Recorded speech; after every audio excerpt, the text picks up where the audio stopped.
Today on Talking Tech, we're talking wearable devices. The smartwatch industry is exploding right now with new products. Samsung has a lot of devices on the market. Will Apple join the party? We'll explore these topics and much more on Talking Tech.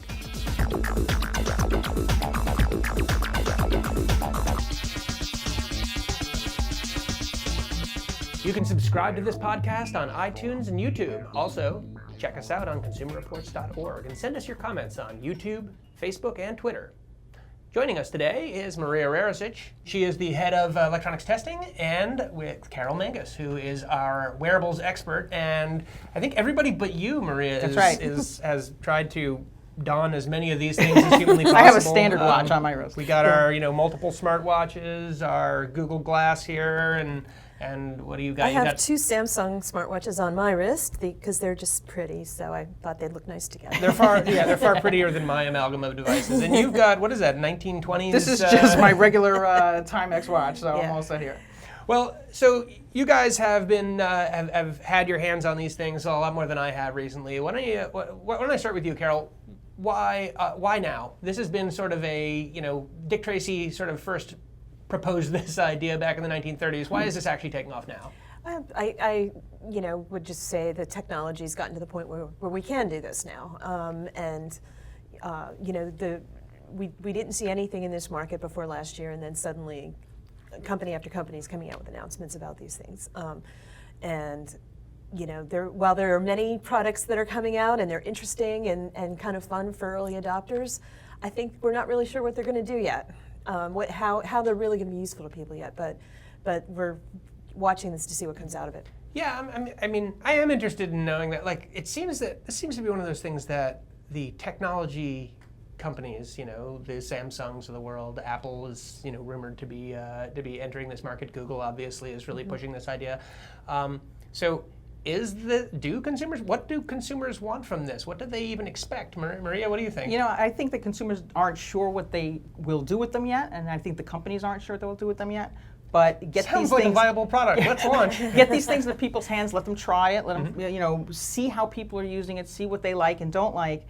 And I think all these product introductions are going to try to figure out what it is that people actually want to do with these things. Yeah. And so far, it seems that the major sort of selling proposition is that your phone is too hard to take out of your purse or pocket. Is that and that you might as well have it that close? I mean, what problem are they solving currently? That's one of the main functions right now is giving you notifications and so forth from your phone.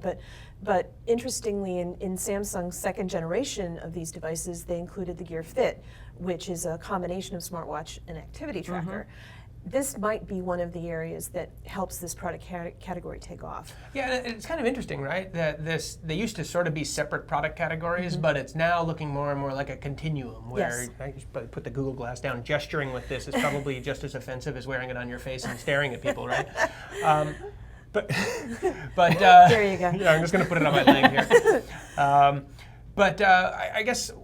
So there's this almost like a continuum now, right? So where the Fitbit and Nike's kind of gotten out of this business now, but where the Fitbit and Nike sort of pioneered this thing where it's just sort of monitoring your steps all day long and your sleep patterns and stuff like that. Right. And then smartwatches, when they first came out, really felt like a parallel device to your phone that interacted with it, right? But now they're sort of, where does one thing end and the other begin? I guess we'll see. I mean, it's still evolving. Samsung's Gear Fit is doing both, and maybe in the future we're going to see more products that are going to combine those two things. For example, Apple just announced recently iOS 8, which is wrapping a whole lot of health and fitness capabilities. It feels like hint, exactly. Right? They have not said they're coming out with a wearable, but then again, I understand they've patented the term iWatch in like 80 countries. So I think there's an indication. Which is a shame, because I was really just about to do that. Yeah.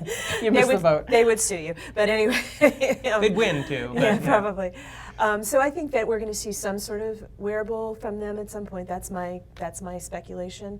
And I think the wearables coming out from the other major companies are probably going to start integrating the monitors that help you, watch your health. One of the interesting things about this category seems to be that it is that you have it's not quite a level playing field, but it's still at that stage of evolution where small players like here, and for we have them here, but for those who are listening to the audio podcast, on my wrist I've got a Pebble and a Martian smartwatch. So little startups like that are competing in the same game as Samsung, as potentially Apple. Now, Motorola is supposed to have, Google is going to be coming out. They've announced that there's going to be a Motorola Android watch.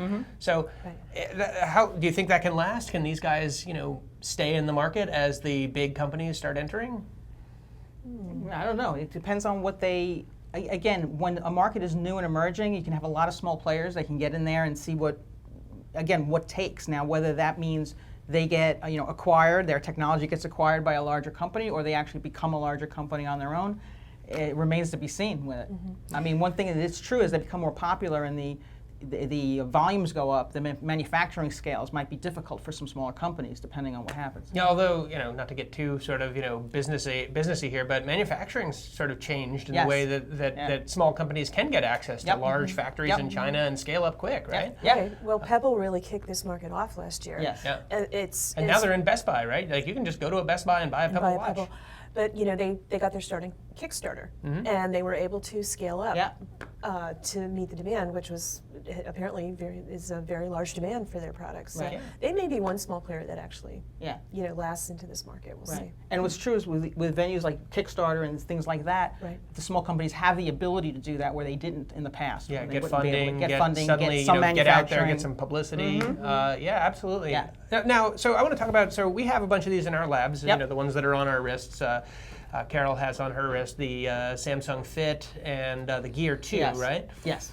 And I have, like I said, the Martian and the Pebble on my wrist. We've got all these in the labs, right? So how do we test these things? How do you test a smartwatch? What do people even want? Well, and that's part of what we're trying to work around. We need to understand how consumers are using them also to figure out what's important to them for us to test. But for now, we're testing things like how easy it is for the Bluetooth pairing. Does it actually work properly?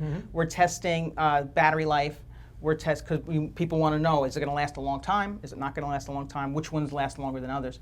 We are testing, certain of them are rated for immersion in water, and we're testing them in a tank to be able to test whatever depth they're rated to. Yeah, you definitely want to check that before you go swimming, Before you go swimming. And we're also testing, one of the things that annoys people about their watches, annoys me about my watch, is I scratch the face of it. So we're checking actually scratch resistance of the watches. Interesting. How, by the way, how are they doing? We're just getting started with that, so we'll see. Some of them are doing better than others. And that's the last test we're doing, right? Yes, we're doing that last because we want to make sure that now that we've got a scratched watch, now it's not going to look so nice. And then we got to try and sell them off, right? Hopefully, they're just the ones that aren't so scratched. Yeah. It gets to the sort of where these things are going to go in the future. So I mean, we've already seen the evolution start to involve. They can run. Some of them can run apps. Some of them we've seen.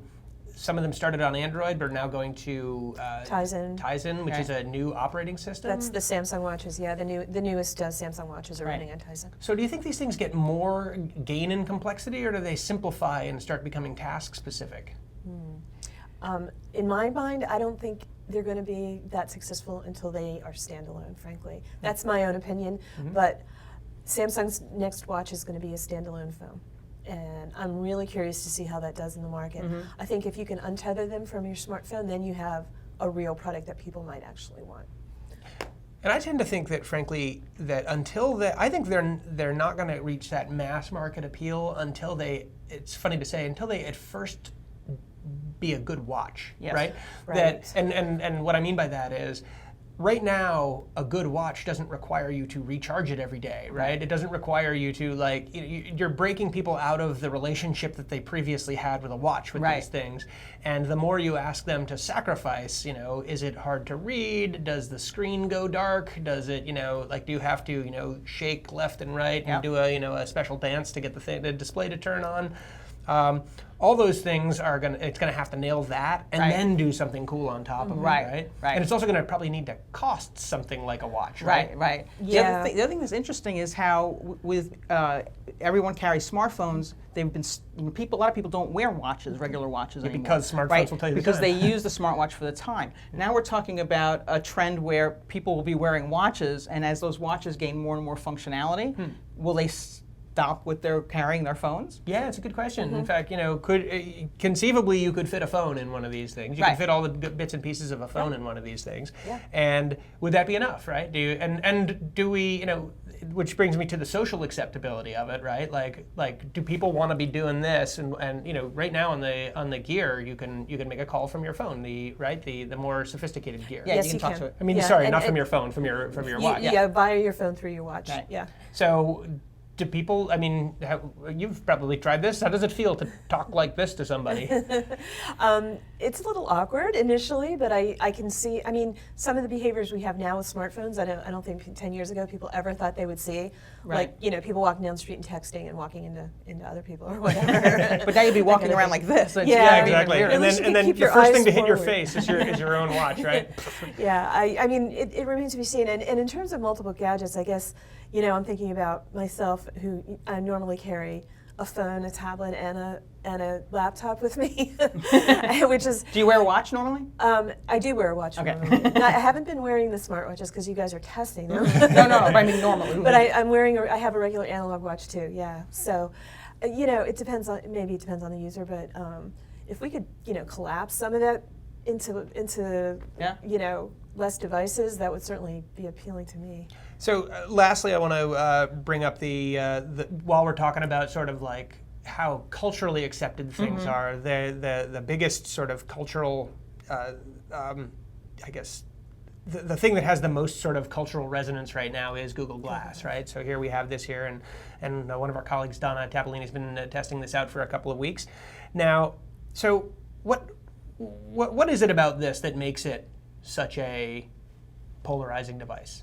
I think because it's something that it's new in terms of nobody knows what it is, right? When it first came out, nobody really understood it. But you see it; it's very identifiable. People, when somebody's wearing face, it. Right? It's on your face, so it's part of your head in a way, and that that's sort of an interesting thing because it's identified with you. You're a person. And it also has a camera. But it has a on it, camera in it, and people really don't like that because they don't know if it's on or if it's off, if you're recording them, if you're not recording them. Yeah, well, they know because you're shaking your head up and down like this. And, Right, or tapping it, right? But Google Glass, take a picture. But many people don't know that you need to turn it on now in such a way, and Yeah. they could think that it could be recording all the time. People or that it's always set think the on worst of a device because right? they don't know. You don't know, and who knows if somebody preset it to be recording and one walks into a room. Yeah, and right now these things don't have prescription lenses on them, but the next generation It will. of Yeah, that has an these option to will. do that. They have contracts with Warby Parker and some of the largest glasses. Luxottica. Yeah. Even in Explorers, they're available in a frame where you can put lenses in them. So now, and then that raises the question: do you have to take your glasses off when you go into your real glasses off when you go into a bathroom, a locker room, someplace where you really shouldn't be wearing something like this on your face? There's a ton of etiquette that needs to be evolved around Google Glass for sure. Yes. Yeah. Interesting. Well, we'll be watching it, and we'll be watching you. Well, anyway, thanks to both of you. Thanks to Maria and Carol for joining us today, and thank you guys for watching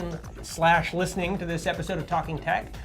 Don't forget to send us your comments. We love your comments. We really want more, as many of them as we possibly can. Send more, and stay tuned for our next episode.